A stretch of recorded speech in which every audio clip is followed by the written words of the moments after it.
Welcome to Mysteries, Monsters, and Mayhem. I'm Shannon Lawrence. And I'm MB Partlow. Quick content warning before we get started. This podcast may contain language and disturbing content, so enter at your own risk. Okay, hello. Hello. How's it going? Hello. Hello. Hey, I started watching a Medea movie that popped up on Netflix last night. The new one? It's she has a sign outside her front door that says, hello. Yes. How far did you get? Not far. So there was just and I was doing something, so... Did Joe set himself on fire yet? Yes. When she walks out with a coffin, yes. And she's like, shh, and then she pulls up the hose for a tree. Yeah. Yep, that's how far I got. I got past that, and then there's some other... Oh, I got to the knickers. Oh, yes. Throw a lady from I wasn't paying enough attention to know where she was from. Was she Scottish? Ireland. Irish? Okay. And her saying knickers. That is also actually a man. Yes. Okay. I'm Clearly. Oh my God. It's Mrs. Brown. I think the name of the show might be Mrs. Brown's Boys, but I'm not 100%. Oh, so she's from an actual... Holy crap. Some of those things the physical comedy is absolutely amazing. It is so funny. She's very, very funny. Is it like a BBC show or something? It is. I can't get it. I have not yet found it anywhere here, but you can get bits of it on YouTube. Or you can probably get whole episodes. Okay. Interesting. Yes. It's got to be somewhere. It must be somewhere. I'm not going to pay for I know there is a British TV service that you can pay for and get all the British shows. I'm not at that point yet. I don't watch enough that it would be like... I do. My grandmother, one of my grandmas, my dad's mom, always used to watch. She loved some BBC shows, and she watched whatever she could get on cable way back when. Did she watch Upstairs, Downstairs? Oh, I don't know. Oh, because my mom I think it was Upstairs, Downstairs that my mom watched, and my stepdad was he was a little bit hard of hearing, and he was he just could not understand a word they said. So he did not enjoy it. Upstairs, Downstairs. I don't know. She watched a lot of the mystery ones. And she was a big mystery reader, too. I remember, I don't know if my grandpa was or not, because he was dead when he died when my mom was 7 months pregnant with me. So I don't know anything really about him. I know that in their house, she had tons of mysteries on one shelf, and another shelf was all sci-fi stuff. Oh. So I don't know if that was a grandpa thing or a grandma thing or even a dad thing. Because I don't know how much he lived there at that house. Because he grew up on a farm, and that was their house they built overlooking the ocean in Oregon. So good question. I had a lot of good books from there, but she was a heavy smoker. And so I had to get rid of those good books, which made me very, very sad to my soul. Because if they just have a little smoke smell, you can deal with it. But if they are saturated, you can never get rid of it. Yeah, she was the heavy smoker. And she liked the books and kept them around, and they were soaking it up for years. I aired those. I tried for years. I kept them in a storage room, hoping they'd just air out a little bit there. Then I kept them in my basement, and then the whole basement smelled like smoke. So I had to get rid of them. Yep. Yeah. Sad pants, but I don't know. Sad pants. Sad pants. That's what these are. Aww. They're just sweats. I don't wear any sweats. They're comfy pants. I always wear sweats. I'm going to have to wear a uniform clothes soon. I hope that they're not scratchy. Ew. For a new job then. Yeah. I got up one day this week and got dressed, and I went downstairs. I said, look, I'm wearing clothes. Real pants. I have jeans on and a shirt and a bra. I was like, good for you. Is there something going on? I said, no, but I'm not working and I'm dressed. I tried one day. I stayed in pajamas until 3 p.m. because I'm because I said to myself, there's no reason I can't work in my pajamas. And I was like, I don't like this. I don't like working in my pajamas. It's just no. No, I feel unmotivated. Yeah. But I get up and get dressed every single day, so. Makes me cranky. Pajamas are for relaxing. Yeah, here's the thing. I only wear pajamas in the evening. So, yes, I put them on if it's cold. In summer, it's probably not going to happen. Unless, like, I have, like, a nightgown and it's lighter than what I wore during the day and it's freaking hot. So, I realized that it hasn't even gotten cold enough here that on a recording Sunday, I even needed to make us hot water for tea this year. That's true. That's what a weird year it was. Although we've had some cold weather lately. Yes. Because I hate it when it'll be like today. It's a gorgeous day today. You go outside, it's gorgeous. Maybe you don't take a jacket. I do have one in my car today. And then you're in, like, at work and the sun goes down and you come outside and you're like, my boogers just froze because it's so fucking cold. And now my blood is frozen, my ass is cold, and it's just all over. My husband's been watching this Mountain Men show for the cabin. I was like, okay, but listen, I didn't marry these guys. I just want to clear that up ahead of time in case this is what you're turning into. But anyway, these, I don't know where they are. Probably Appalachia. I have no idea. So they're surviving, they're trapping animals. By the way, they're trapping animals, but they put the traps up high so they can't catch. The point is to snap an animal's neck so that it dies quickly rather than to catch it in the foot. Right. So that they lay there bleeding out for a really long time. I was actually very happy to see that. So more conscientious. Yes, because I saw they were trapping. I was like, I'm not going to watch this. And then he was like, and then I noticed that the trap was up on this log. So that's seems much better. Yes. And he said, they said on the show, like their intent is to just quickly kill the animal so that it's not awful. But anyway, so the reason I was thinking of this is because there's this one dude and he takes his dogs out and they'll basically tree one of the big cats, for example, and they're basically training them not to approach people and stuff like that, so they're not going to hurt them. He's not hunting these big cats. Okay. So he goes out and they're trying to keep them so they don't come near people. Because, once when a bear or a big cat encroaches, they end up getting put down, right? Right. And so so anyway, his beard was frozen. Oh. Like, he's out there and there's snow and they're treating this gorgeous cat. And I'm just looking at him and his beard is frozen. I'm thinking, good Lord, I would be miserable. First of all, if I had a beard and it was that frozen. Well, there's that. Yes. But I don't know. I'm a brunette of a certain age. Eventually, I might have a beard. Welcome to the club. But anyway, it's actually a really interesting show, like showing how they skin an animal like boop, that fast. And that doesn't bother me once. I don't like watching an animal get killed. I won't watch that. But once they're gone, I'm not squeamish about seeing it skinned or whatever. So it was interesting.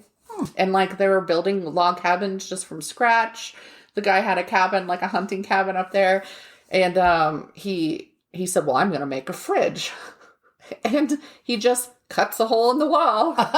And he puts like a milk crate thing that is accessible from the inside. And he put doors on it. And so it was just the stuff sitting out in the cold. Because the temperatures weren't going to get above like 34 degrees or something for X amount of time. And so he could put his stuff out there and had a fridge. I don't want to live where it's that cold. No. But I was just like, clever. Like I'm just watching my husband have so many ideas. Because, he's like, hold my beer. That's his. Yeah. I can do that. But the thing is, he can. Yes. There are a lot of people who say, hold my beer. Hold my beer, and they can't. And they can't. Yeah. Oh, wow. Hey. Hey. We could get started. We could. Okay. Transitions. We don't do them. Segues. What is that? Define that. If you're thinking of starting a podcast or even just starting to research it, Buzzsprout is your go-to source for information and hosting. They have tons of videos and write-ups on everything you need to know about recording and distributing a podcast, and they even provide easy ways to get analytics on how your podcast is doing. We use Buzzsprout for our podcast hosting, and through them, we've been able to connect with tons of resources and distributors. Following the link in the show notes lets Buzzsprout know we sent you, gets you a $20 Amazon gift card if you sign up for a paid plan, and helps support our show. A win-win. Not only do they help you get started, but they also do small things to encourage you, such as awarding you badges as you hit various milestones. Join over 100,000 podcasters already using Buzzsprout to get their message out to the world. This is so thick. I printed so many pages for this. Oh, seems so good. Yes. So normally on this podcast, anybody who's listened more than once knows, usually Shannon does the scary stuff because I'm a big wimp. And I don't like the really hairy, gruesome, awful stuff that people do to other people. So I usually do the goofy shit. Or find the also, I can, if I'm doing the research, then I get to see the big bad things and I can dampen those blows before I tell them to you. But you looking it up is very different. Oh my God. And there are pictures I'm not going to share. Yeah. So anyway, I'm going to talk today about the Toy Box Killer, which it's good that you're familiar with. So it will engender interesting conversation. Perhaps. Perhaps. So my sources were Wikipedia. There's nothing in Murderpedia, but I know why. I'll talk about that at the end. Because then it would ruin it if I told you right now. Sometimes there's surprising things not in Murderpedia. Yeah. His name is there, but there's nothing... So there's an article called Surviving the Toy Box Killer by Crystal Gutierrez for KRQE News. I also looked at Crime News website and History Daily. There were so many places. The article, though, was where I got the first person account of the woman who survived. Okay. Oh, and I didn't even... Did I write it in the wrong place? Spoiler alert. Well... So it's a completely disturbing story from start to finish. There is nothing to joke about in this one. There's nothing to make light of in this. So my true crime a day calendar told the survivor story, which was how I came to it. And it's a very condensed, it's the Reader's Digest condensed version. So I'm like, I'm going to do this. And I was like, well, I'm not going to I'll do the whole story. And I was like,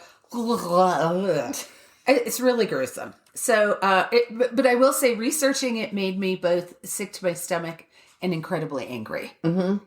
Yeah. I think that's a good way to put it. So the gentleman, and I use that term loosely, in question was named David Parker Ray. I want to call him David Ray Parker, but it's David Parker Ray. Yeah, that Parker does feel like a last name. It does. It does. He was born on November 6, 1939 in a small town in New Mexico. His parents were extremely poor and left Ray and his younger sister with their grandparents. Apparently, the grandfather wasn't shy about beating the children if they didn't meet his expectations. Mm-hmm. His father was violent and abusive when he was around. I mean, the grandfather was, so... I think it was actually the mother's parents, though. Oh, great. So just everybody was abusive. Yeah. Cool. And the mother, I could find nothing. It was like she gave birth and just disappeared. Oh. Were they Quakers? Because that's how my father's entire lineage.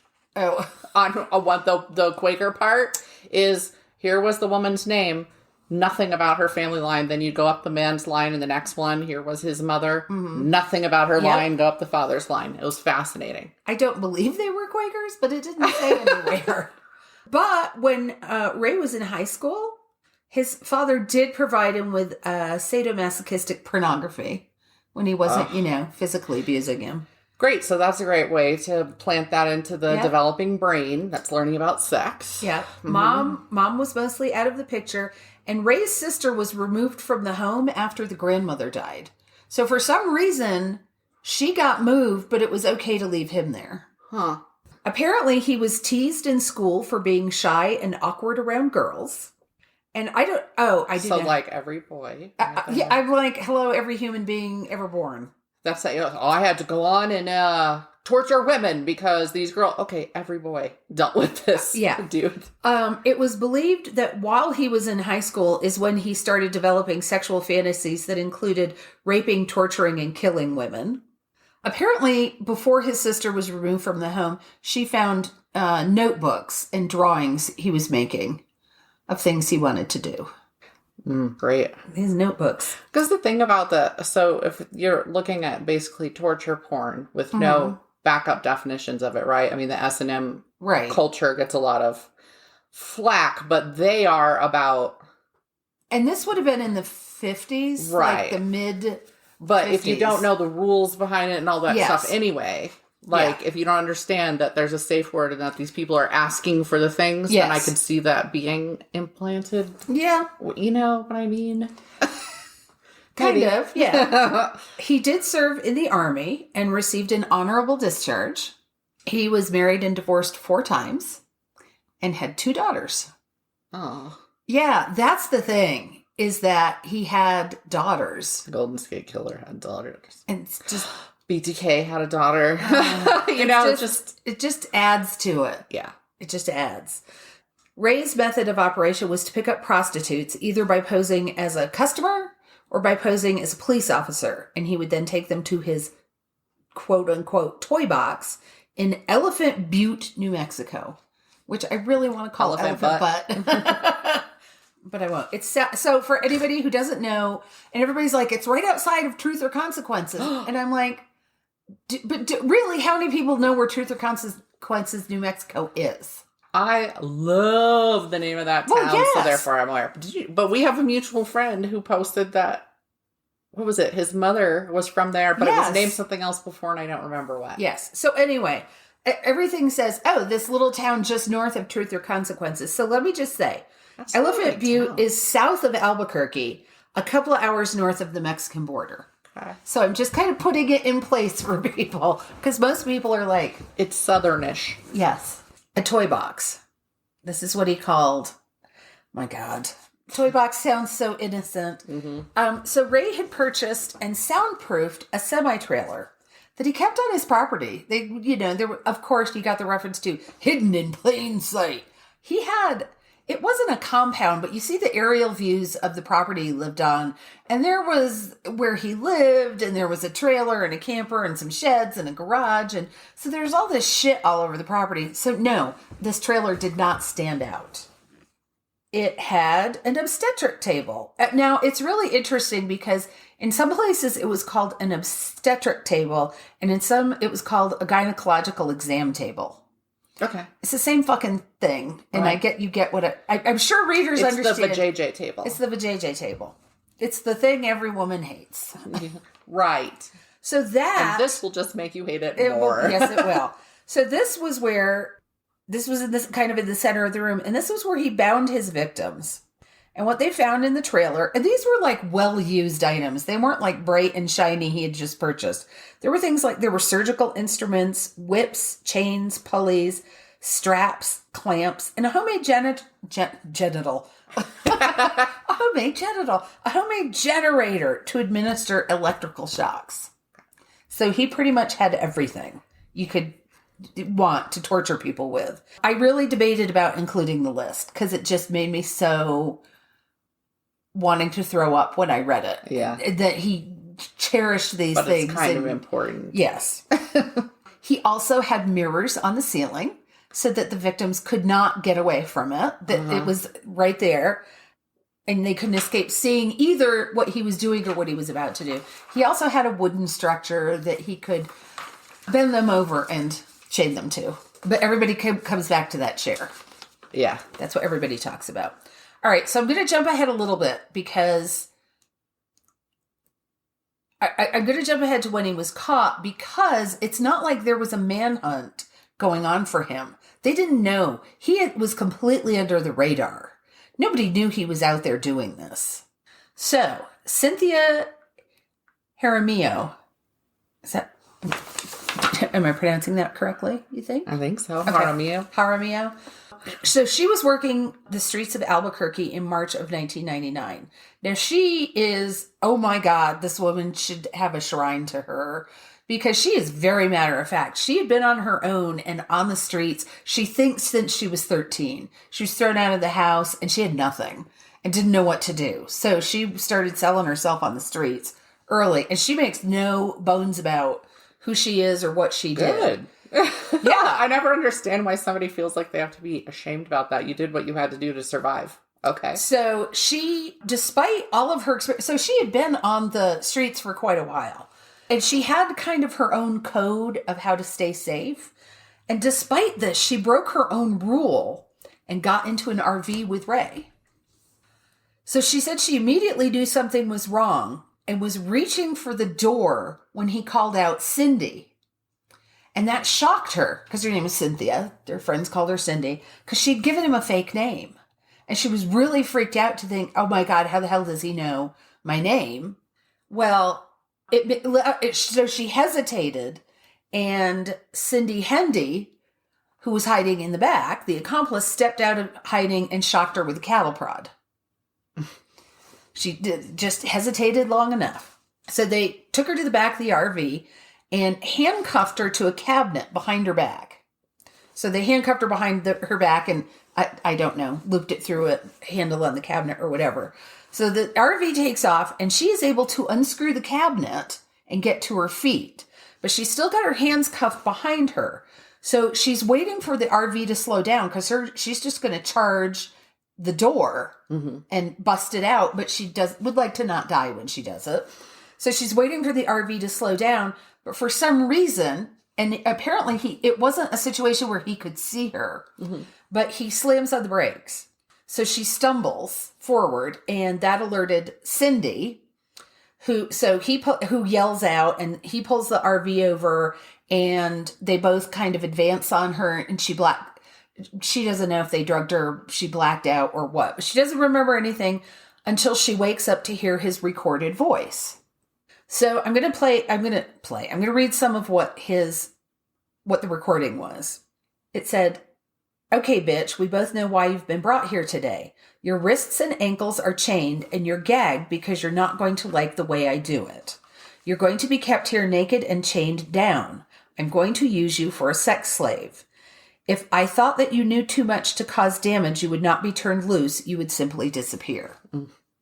So she's hearing this tape in 1999, and the FBI has been able to say the tape was made in 93. Okay. So this is something he's used before. So she is strapped to the chair and tortured for hours.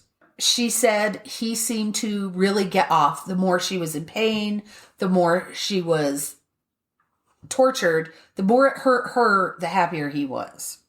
When she wasn't strapped to the chair, she was chained to a nearby pole with the chain padlocked to a dog collar around her neck.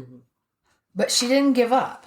That's what makes me admire this woman so much. She never gave up. She stayed alert. She paid attention. Whenever the two of them, Ray and Cindy, were talking, she was listening to what they were saying. She was, apparently, when they moved her around, there were signs posted all over, like how to keep somebody captive and not let them loose. You know, a reminder to, just because they're chained up, you still have to be vigilant. Great. Okay. Reminders. It's just boggles the mind. So she's reading these. Whenever she's being moved, she is paying attention. She's listening. She's watching. Yeah, and the rules were for how to keep someone captive, and you have to remain ever vigilant. It's like stuff around a workplace. Yeah. Like, did he write memos to, Yes. Employees must wash hands. That's right. Before returning to the torture chamber. That's right. Despite all these reminders, these visual posted on the wall reminders to remain vigilant, Cindy Hendy did not. So what happened was, on March 22nd, Ray is at work. Cindy gets a phone call about a possible business deal. That's what Cynthia remembers. And she steps out of the room. She's all excited about this business deal, leaving Cynthia alone in the room. Well, the keys to the padlock are sitting on a table. So Cynthia basically squirms to the table, tips it with her feet so she can get the keys down into her hands, and starts working on the lock. So Hendy comes back in, utterly pissed off that she's tried to escape, picks up a lamp and starts beating her with it. But Cynthia has worked the padlock loose. So this woman thinks so fast. I can't even imagine. Somebody's beating on you with a lamp, and yet she had the presence of mind to grab the phone and to grab an ice pick. Only in a torture chamber would you have an ice pick just lying about. So she stabs Hendy in the neck with it. That's what happens when you leave your torture instruments around. Instead of putting them away like you were supposed to. And there was probably a sign about that. Probably. So Hendy clutches in her neck and falls to the floor, And Cynthia jumps off the bed and bolts out the door. She does have no idea where she is, but she sees the road and she starts running for the road. So a passing car stops and there's a woman alone in the car, and she drives off because this woman is naked and has a dog collar on and barefoot and bleeding. Yeah. And is probably not entirely coherent. No. I mean, that's always tough though, because I can't fully fault somebody who's like, I don't know what this situation is. I don't know if this person's an escaped lunatic. I don't know. That's so hard. But then, of course, when you're hearing it from this side, you're like, please God, somebody pick her up. Yes. Yeah. So she's just like bolting down the road in her bare feet on a dirt road. And she sees a trailer in the distance and the lights are on. So she hightails it for this trailer, doesn't even stop when she gets there. She just runs right in the front door. And there's an older woman in the kitchen washing dishes. And so Cynthia just busts in the door and she's screaming and crying. She's covered in blood and she's naked. And the woman is just calm. The woman, she kept, and because Cynthia credits her with staying calm, keeping Cynthia calm, keeping the situation calm. Was she an RN, a teacher? It never said. It specifically did not give their names, I think. Okay. It did. I looked and looked. No, when there's stuff like that, though, I figure they don't want their names out there. So even if I find them, if it's only in one place, I'm not giving them out. So her husband walks in and he's kind of like, and she's like, Bertha, do we have a guest? And Bertha's all, honey, would you get her a robe? I'm going to call the police. So he did. He got a robe and put it on her. And then he stood there and told her, you don't worry. You're okay. You're safe here. I'm not going to let anybody get you. Because she was just like, he's got a gun. He's going to get me. He's going to chase me. He's going to. So Bertha calls the police. The police come. And Ray and Hendy were apprehended immediately. Yay. I mean, when police went to that property, there was no hiding what was going on. After the arrest hit the news, Angelica Montano came forward to say that she too had been tortured and raped for 4 days by these people. She believed she was able to convince them to let her go by telling them that she had a small child at home. So they let her out on the side. They took her out and left her on the side of the road. While she's trying to hitchhike home, a sheriff's deputy picked her up and is giving her a ride. And he thought that she was on drugs or something. He thought she told him what happened, but he was kind of like, really? What? So it didn't get reported because he said, let me take you to the police station and you can file a report. And she responded, no, they told me if I told anybody, they would find me and kill me and my child. So he didn't report it, but she also wouldn't report it. Okay. Because she was scared. You can't blame her. Yeah. She's just escaped by the skin of her teeth after being raped and tortured for several days. I'm like, wait, where was I in my notes? Okay, so as it turns out, Ray was his own undoing because he had videotapes. Yeah. He had videotapes of his victims. Right. There's like, prove it. Okay. Here's video one of you. It's dated or whatever. And that's how they actually found one of the other, another victim I'm going to talk about, because they had she had a distinctive tattoo, I think on her ankle. And they put that on a website and a woman said, I think that's my daughter-in-law's tattoo. So outed, but I'll get to her. Mm-hmm. So, yes, he had pre-recorded the audio tapes that I read a little bit of, and you can go online. I'm not going to give you this link, but you can find it if you want to.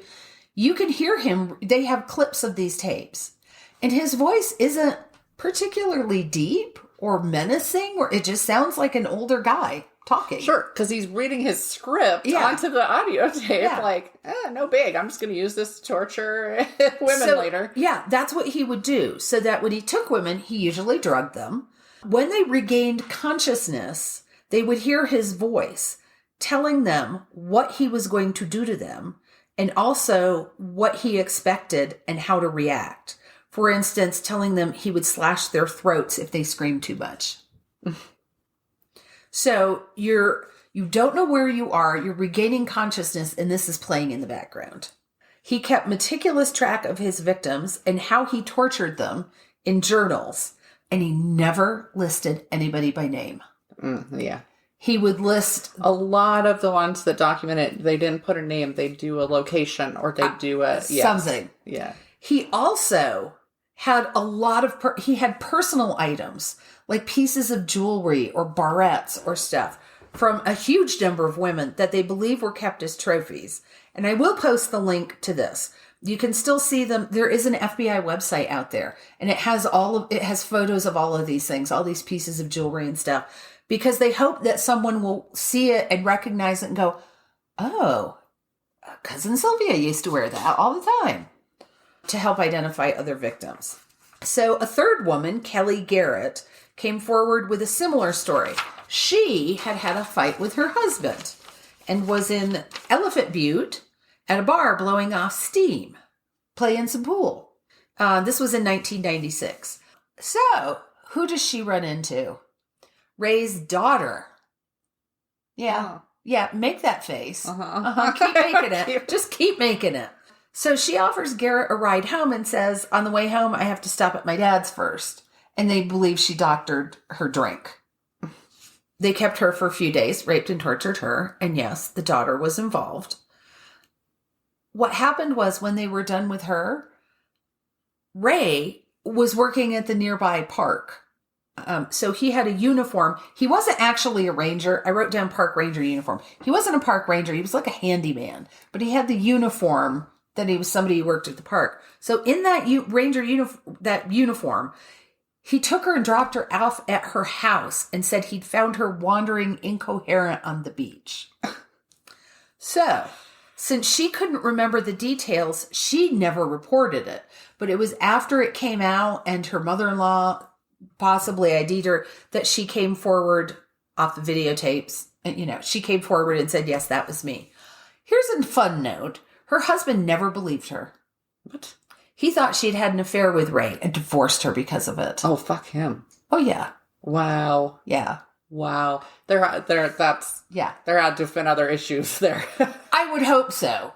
Because it said, she had left because they'd had an argument. So, but still. Gross. So that was another one of his plans, another one of Ray's plans. That's how he went undetected for so long. He would drug the women with barbiturates and other drugs to produce amnesia. And apparently he thought, if he thought they would remember him, he killed them and disposed of the bodies. If he thought he had drugged them sufficiently, he would just turn them loose somewhere. Okay, incentive to act like you are very, very drugged. Yes. Yeah. So with the testimony of these three women, Ray and Hendy were charged with 25 counts of kidnapping and rape. So in exchange for some leniency, Hendy testified against him. She said she knew of at least 14 girls he had murdered. But, and here's the thing. Here's, I think, why he's not in Murderpedia. To this day, there is no evidence of a single murder. They've not found anything. No I think they have the videotape. They don't have any bodies. They don't have any physical clues, like there's not a big amount of blood, for instance. Whatever he did, he was very, very clever about it. Very meticulous, apparently, or very, very lucky. So they even searched the nearby lake. There is some thought that if he worked there, he might have known the lake well enough. And apparently from some of the things he said, he knew enough that if you just dump a body in the lake, it's going to surface. So he knew where the deep parts were and how to weight it down and cut it open. And this is why I don't like swimming in murky bodies of water. Because I always envision bodies down there. I get that. Angelica Montano died before her case came to trial, so her testimony was never heard. All the same, Hendy received a 36-year sentence in the year 2000. Here's where it gets twisty, and it pisses me off. She was released in 2019. Her last 2 years in prison counted as her parole. Because apparently some states do this thing where, okay, we can let you go now, and you'll be on parole for 2 years. Or you can serve those 2 years, and when you get out, you are completely free, and you don't have to answer. That's not the point of parole. I'm aware of that. So, she was released. She has no obligation to report to the state. I could not find anything after her release saying where she was or what she... I mean, I hope she's dying of syphilitic cancer somewhere, but we don't know that. Yeah, because there's nothing out there about, hey, he forced her to do this. There's nothing like that. She appears to have been an equal partner, right? Apparently she had a bad background. There was abuse in her background. Yes. I'm not murdering people. And she was also thrown out of the house at an early age. And I hope she cries a river. Yeah. But they think that when the two of them found each other, that he just encouraged her to, be whatever she wanted to be. Be the terrible person she was meant to be. Yes. Okay. So, I have no sympathy for you if you're listening. Angelica Montana received 36 years, was released after 19. And I'm just going to point out right now that Pamela Smart, who's implicated in the murder of a single person, is still in prison. Mm-hmm. So it's disturbing, isn't it?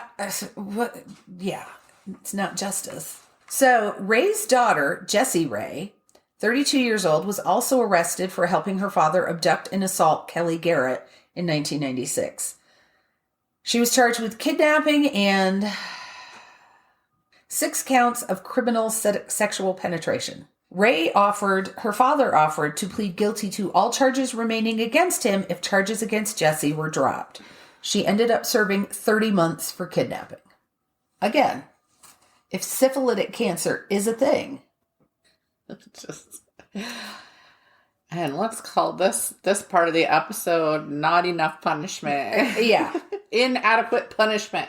So, Ray was sentenced to 224 years in prison. He told officials that there were at least 40 victims, but no bodies have ever been found. In 2002, he reached out to FBI officials and said he was ready to talk. He's like, I'm ready to give you details. I'm ready to help you find the bodies. The FBI jumped on this, like hell's yes, transported him, and he had a massive heart attack and died. like the day they were supposed to question him. I mean, immediately before he could be questioned, he had a heart attack and died. Such an easy out. Right? Mm. So, because I do want to end on a positive note, Cynthia went on to create a family of her own and has 3 sons now. She also established a nonprofit, which is called Street Safe New Mexico, which is an organization that focuses on harm reduction for women affected by sex trafficking, homelessness, and addiction. Her story is actually very inspiring. Mm-hmm. Her fight, her never letting go, and even because so many people from all walks of life, if something this horrific happened to you, would just be licking their wounds or pity me, pity me, pity me, but she's just like, oh, hell no. She just kept going. She's like, fuck them. That was it. That's the message I want to take away from her. She said, fuck them. They are not managing my life. They are not going to run my life.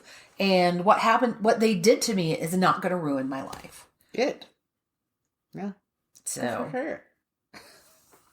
But a lot of this, there are so many cases that they're hoping, they really hoped they could tie him to. But now it's gone. There was also another man involved. But there was never a body found. Oh, look, I printed a blank piece of paper for shits and giggles. Yeah, that's the thing that sucks a lot of time is that with all these serial killers, nobody's ever going to know how many people they actually killed. Yes. They're never going to know. So there's all these people who don't know what happened to their family members that are never going to have answers, either because the dude dies, because he refused to get the information out, or you've got the ones that confess to things they didn't do, and then you're never going to know who really did it when Yeah. So it's frustrating. Like, it's too bad we don't have a way to just, tap into their mind and get a itemized list from their brain or something.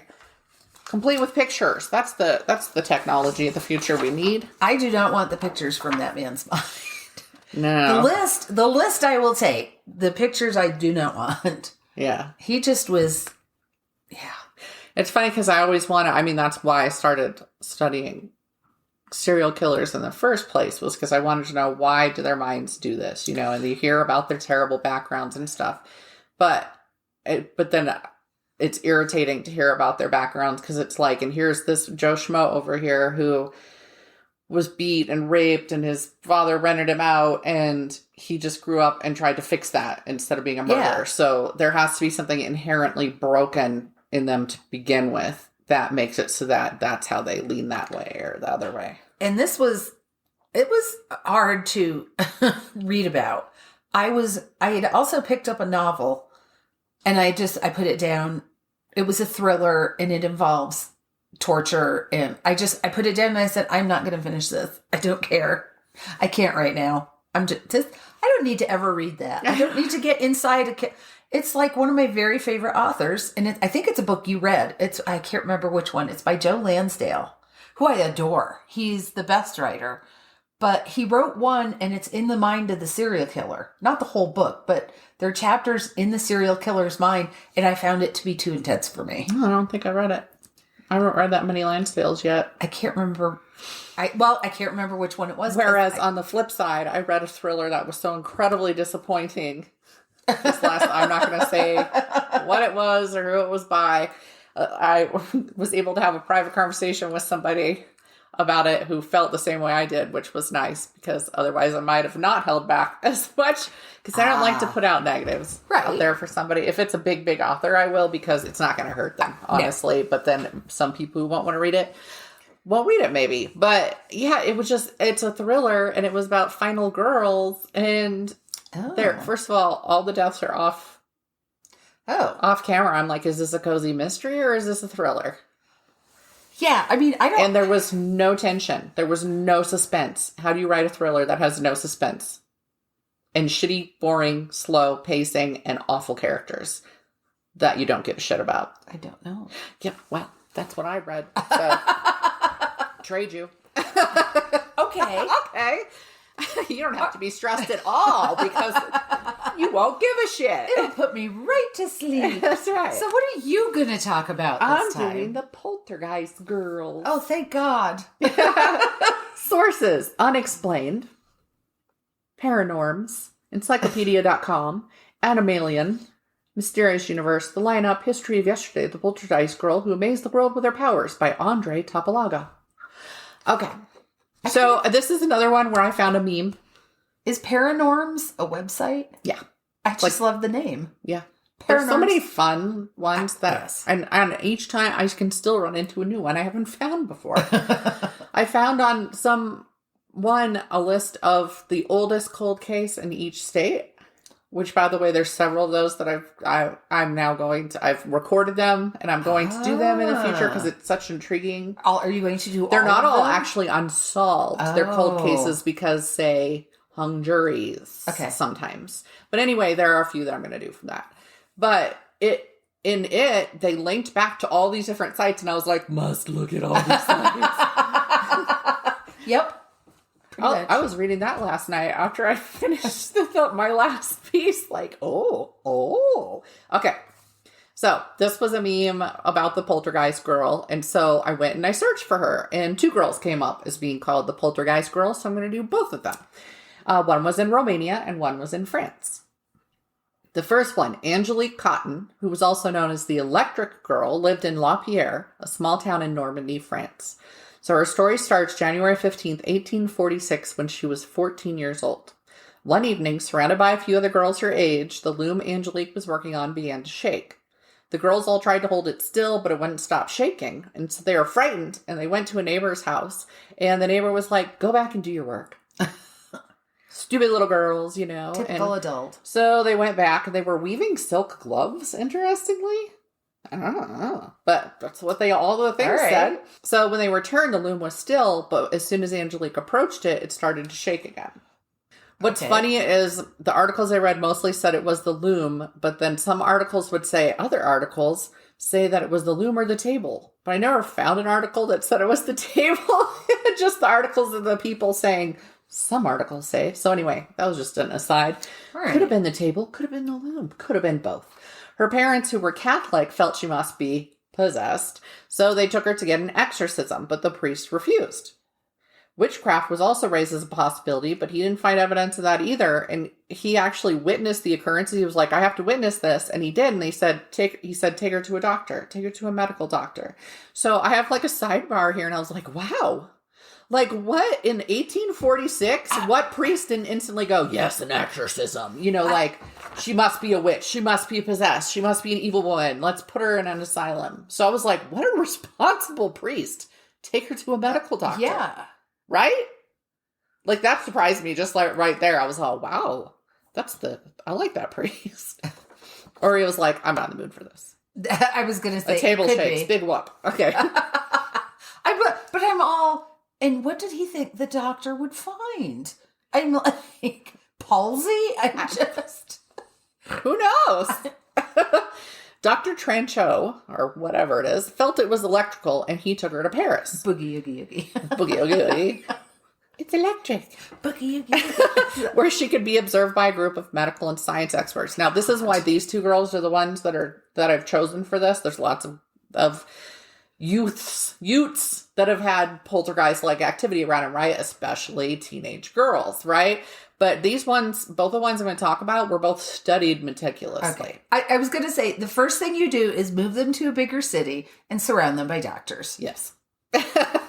They observed a wealth of phenomena that proved to them that her condition was real. Among them were the fact that items were repelled from her, so if she tried to sit in a chair, it would move away from her. She couldn't sit down. But they, even a man attempting to hold the chair in place could not keep it from moving. The force was exceedingly strong. Items would also float. A 60-pound table was observed to float in her presence.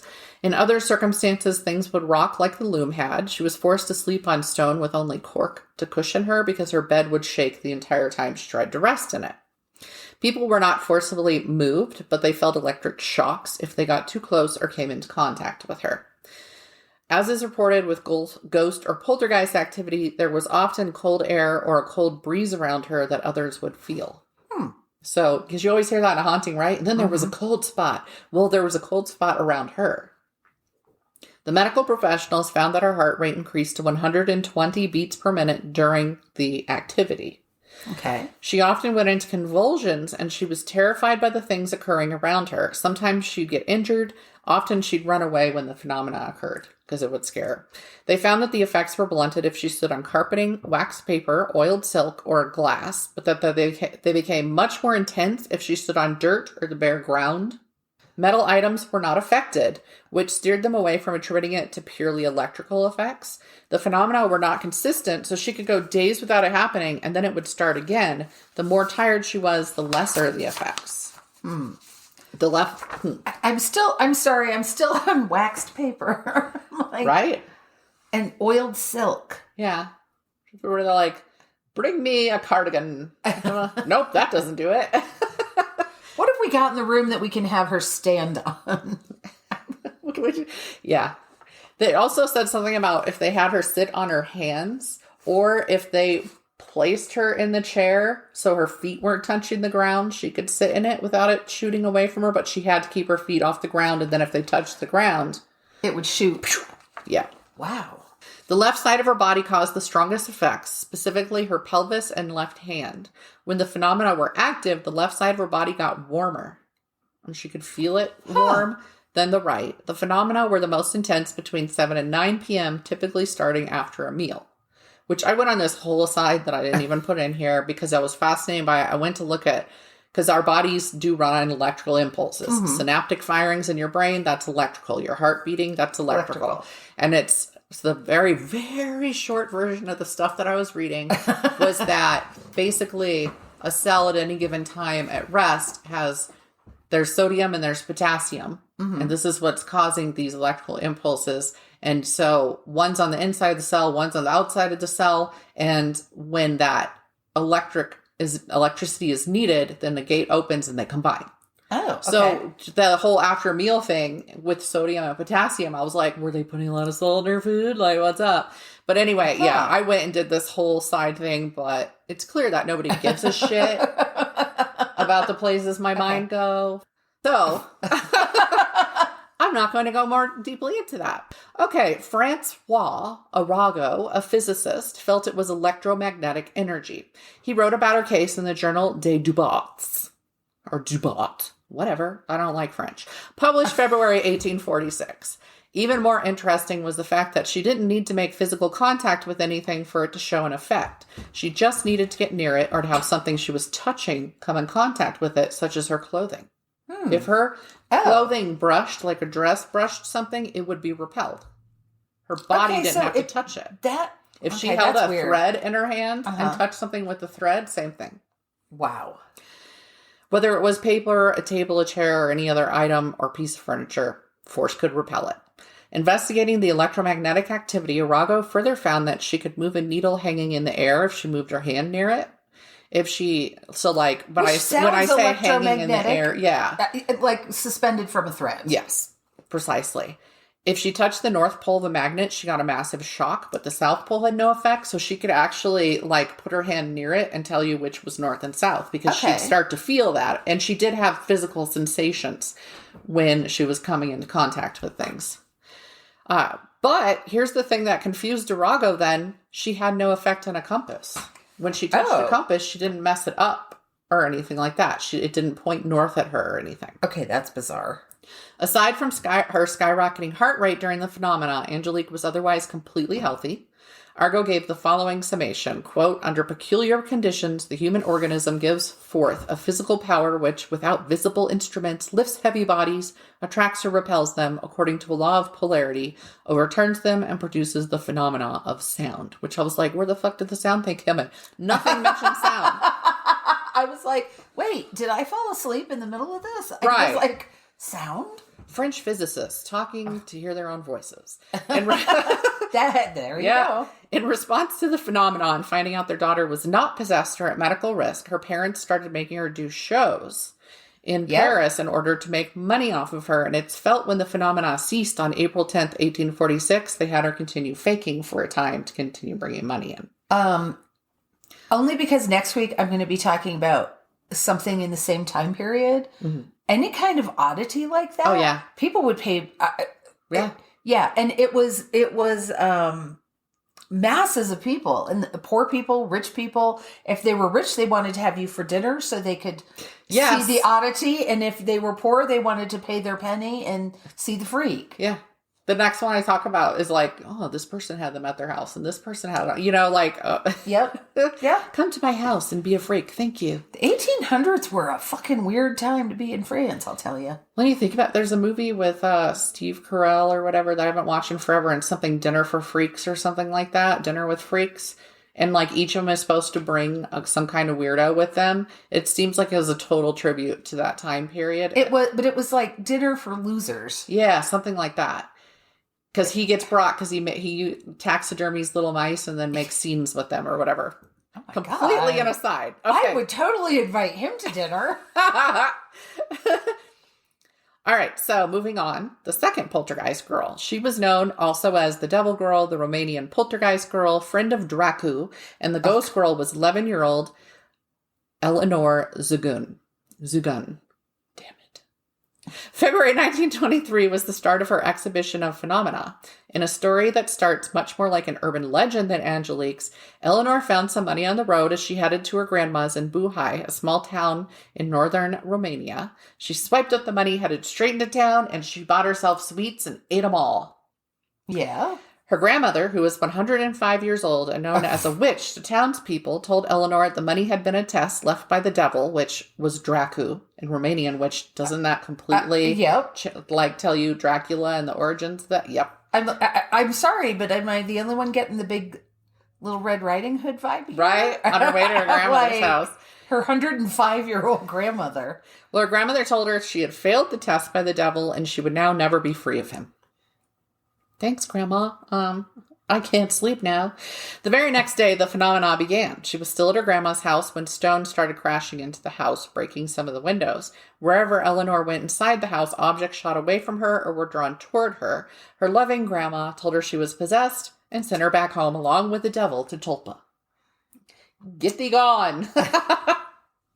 Well, although if I was 105, I might be like, I can't deal with this bullshit.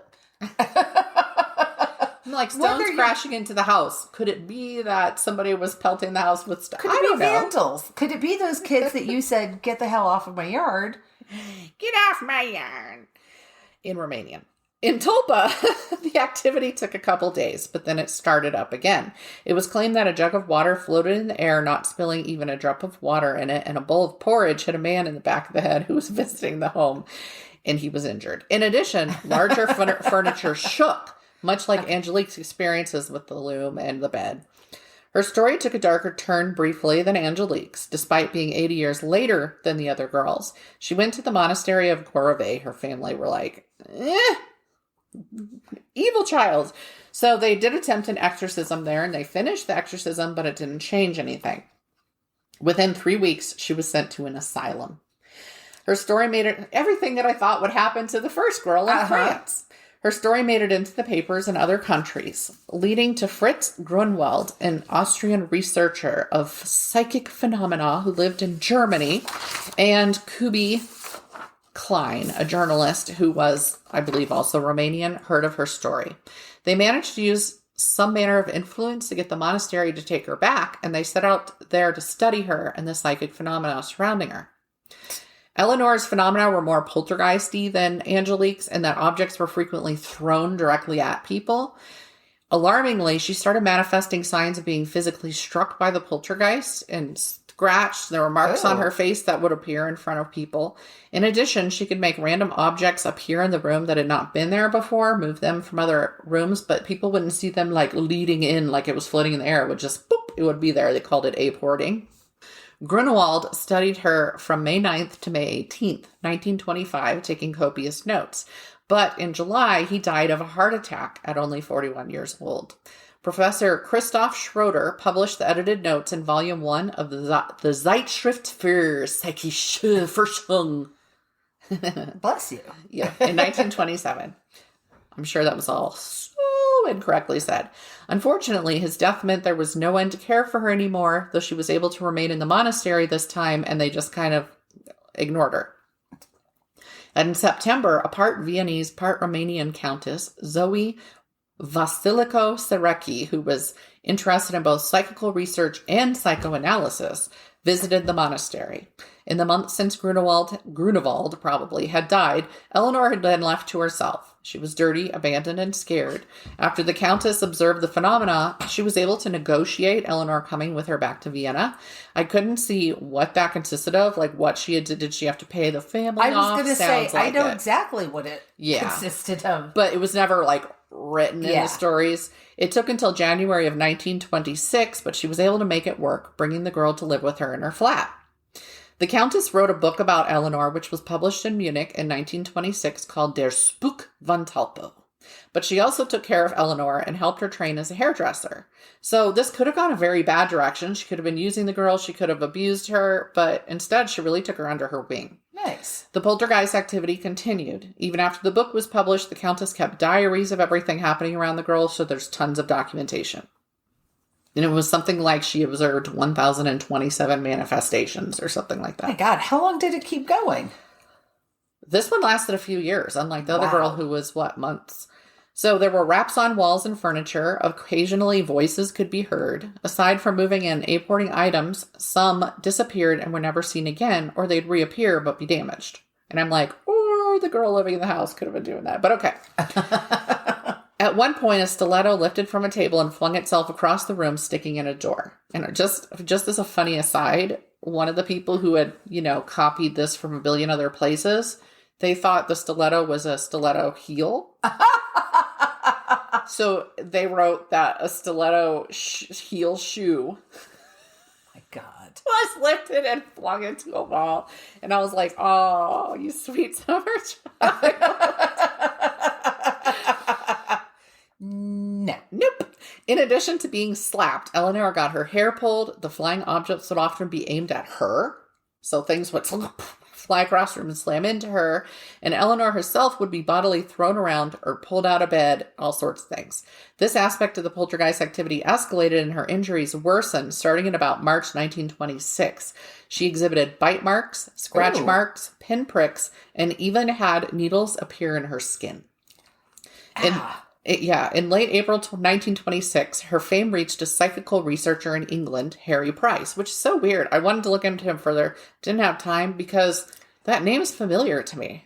But anyway, he witnessed the phenomenon and determined the women couldn't be faking it.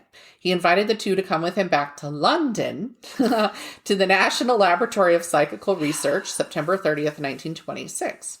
There he was able to observe the bite and scratch marks appearing on her skin out of nowhere. He called them stigmatic markings, and he photographed them, and there would ultimately be video. Price also invited other prominent scientists who observed the phenomena right along with him. There was actually a list online. I decided not to list them. I didn't recognize them, but there was a full list of the invited scientists. It was felt that she definitely had psychokinesis, and that aspect fascinated them more than the paranormal phenomena occurring. So they just wanted to make her move things. It's like when I go to when I was going to the neurologist, and he was more fascinated with the fact I had macular degeneration in my 30s and therefore didn't even pay attention to the migraine. Let's ignore this part where you're being harmed. Just made me think of that. Oh, that's boring. So at one point, Eleanor, who some reports said was illiterate, but Harry Price said in his book that he would write, she could read and write. She performed automatic writing in Romanian. When the Countess read a letter that she did one of the times, it said her secretary had lost her keys. So she asked the secretary, and she's like, yeah, I haven't been able to find my keys. And then the letter said, well, go into the laboratory. There should be a cloak hanging there. It's in the pocket of the cloak. So they went together, and there were the keys in the cloak. Wow. Which, again, that could be faked. Yep, it could be. They didn't... It'll be important to note that the Countess was not always there when she was being tested. Okay. So that if they were doing something together, they wanted to make sure that she wasn't there. Eleanor and the Countess stayed until October, then went to Berlin. Eleanor was 13 by this time. Her psychokinetic abilities started to fade away, but sadly the stigmata did not. Suddenly, saliva was being left behind when the Dracu or poltergeist bit her, which was not novel to only her. It had happened in 1761 in Bristol, and they said that it was a foul-smelling saliva, and it would be left in the teeth marks. Wow. The Countess now took Eleanor to a doctor. Dr. Walter Kroner took samples of both her saliva and the saliva appearing on her skin, finding them different in terms of the microorganisms in them. And he concluded it was not her saliva, so she wasn't doing it to herself, because there were far more microorganisms in the stuff on her arm. I don't know if that's scientifically sound or not. For all I know, the longer it sits on your arm, maybe the more microorganisms. But whatever, I'm just saying. He then covered her in grease paint and examined it after the scratch and bite marks appeared, because he wanted to know whether it was internally formed, like if she was being scratched from the outside or the inside. The inside, and it was appearing. Okay, gotcha. The grease paint showed it was external because it would be moved too. Okay. Their next stop was Munich in January 1927, where the Baron von Schrenk-Notzing brought in the Amelka Coulter Gesellschaft. That was a fun word to say. That little giggle there it was such a fun word to say. To film some of the phenomena. That film is still available at the British Society for Psychical Research. On the film, Eleanor can be seen. They zoom in and the bite mark appears. Wow. So, a Munich doctor named Hans Rosenbusch invited the women to his house so that they could have a sitting, as it was called. And he claimed he had caught Eleanor cheating. So the way that he said the cheat had happened was at one point the Countess moved Eleanor's hair, right? And he felt, and then a few minutes later, scratch marks appeared on her face and neck. And he felt that the Countess had, under the guise of moving her hair, scratched her, and that Eleanor just had some special malady that made it so that the marks wouldn't appear for several minutes. Okay. The Countess sued Rosenbusch for libel. The lawsuit ended up being dismissed for technical reasons. In the summer of 1927, a 14-year-old Eleanor started her period and the phenomena died out entirely. She got married and became a hairdresser, returning to Romania and opening her own business in Chernovich. She died in 1996. Wow. Yeah, well, that's a good long. Wow, but she spent how long? A couple of years being tortured. Yeah. And being showboated. Yes. Eleanor's experiences were attributed to psychic attacks on herself, ultimately. The Countess and Harry Price both agreed on this point. Bearing in mind the Countess was in Vienna, she approached it from a Freudian angle, arguing that Eleanor had begun having sexual thoughts and was punishing herself for them. Further, she felt that the girl's thoughts had been about her own father to start with, and thus the self-punishment. Another article stated she admitted to being sexually assaulted before everything started, and it was thought she manifested the phenomena due to this. Yet another article stated she'd been manifesting psychokinetic powers since she was 7. But that article was the only one who said that. However, that article was also the only one who where the person writing it interviewed the grown cousin. Oh. Who said that the townsfolk had been terrified of her and that if she threatened something, it would manifest. And so townspeople were already freaked out by her. Other people who were documented to have had similar issues include Caspar Hauser, who's the only boy whose name I ran across, in Germany about 20 years before Angelique, Mademoiselle Emmerich of Strasbourg, who died from the phenomena, and Eusapia Palladino, the two I covered stand out because, again, I said this earlier, scientists observed them and documented the occurrences, and no one has ever been able to definitively disprove the phenomena without doubt. One of the girls was thought to have zero control over it and for it to be electromagnetic. That was Angelique. The other showed psychokinetic powers. Both exhibited what has long been documented as standard poltergeist activity, often said to revolve around adolescent or pre-adolescent girls. Happily, both the girls in today's episode survived, and neither was burned at the stake for being a witch. Yay! So that's a happy ending right there. Wow. I had no idea such documentation existed. No, and the one was just really documented. And even, I can buy, reading through it, that the last girl, Eleanor, that some of that was faked. And that they butched it up for stuff, But at the same time, when that guy said that they were cheating, which his accusation of cheating could be a stretch, Right. It depends. I mean, did he actively see her scratching, or did he just decide that her moving her hair was that? Who knows? How can you control a scratch showing up on your skin? Yeah.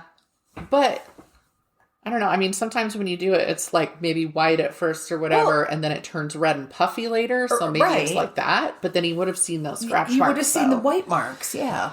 So, yeah, I don't know. But I can buy, for example, if she's the one who put the keys in the cloak, it'd be real easy for her to write a letter later and say she was doing the automatic writing. Or she saw. Or she remembered. She happened and she was like, I'm going to do this.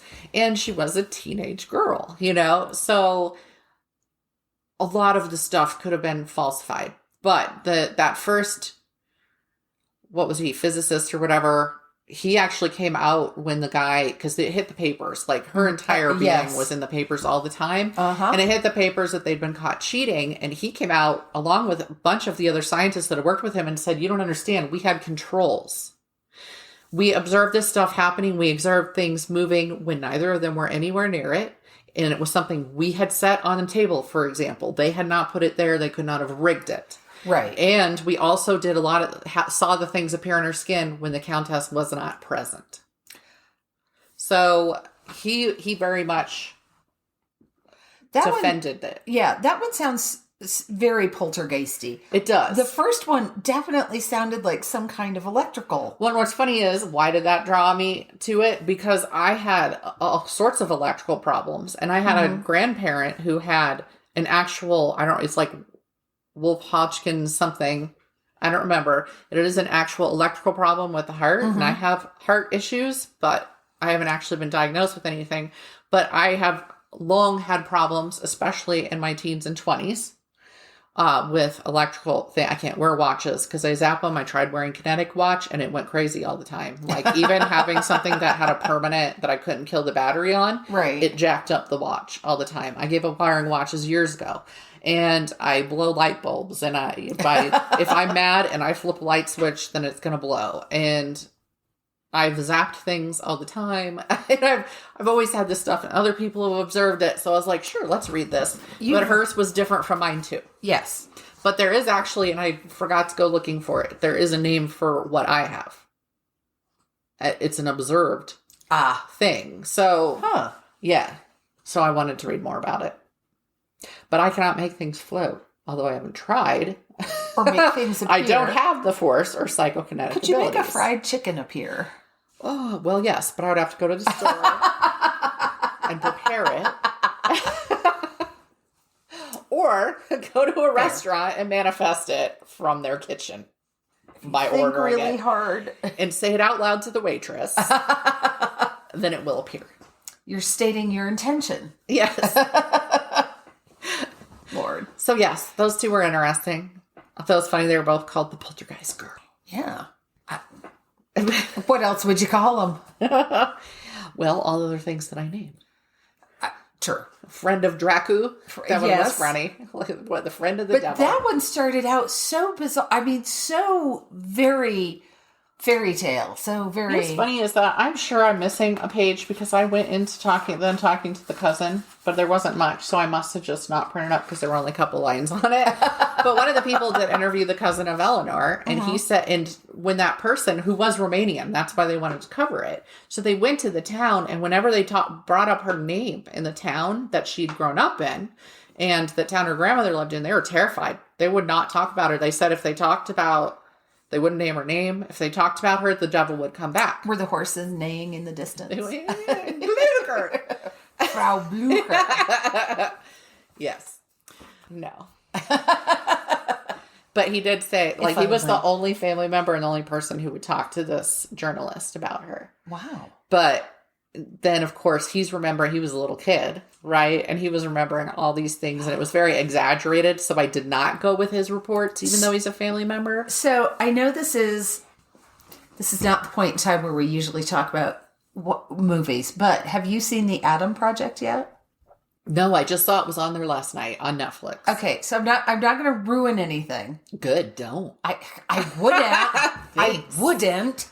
But there's one point which I thought was such a good, I found it very impactful, so if anybody doesn't know what the Adam Project is, it's the new Ryan Reynolds movie, and he crash lands in 2022 from the future, and he runs into his 12-year-old self. Well, they're arguing about something, and the adult character is saying, well, yeah, he did this and this, and the kid goes, you don't remember it right. Oh. It was this that happened. And I just thought, oh my God, that's so impactful because we don't remember things. No, I mean, it's proven that our memory changes. Yes. changes. It changes just from aging. It changes from hearing what other people have said. And so, yeah, I thought it was really interesting. That was something that stuck with me from the movie. So it's time to go. It is. We have wound it down again. We're winding up as we're winding down. Well, that's probably for the best. That's because we started this episode. Y'all, the time changed last night. Oh, my God. So neither of us were on our game. Huh?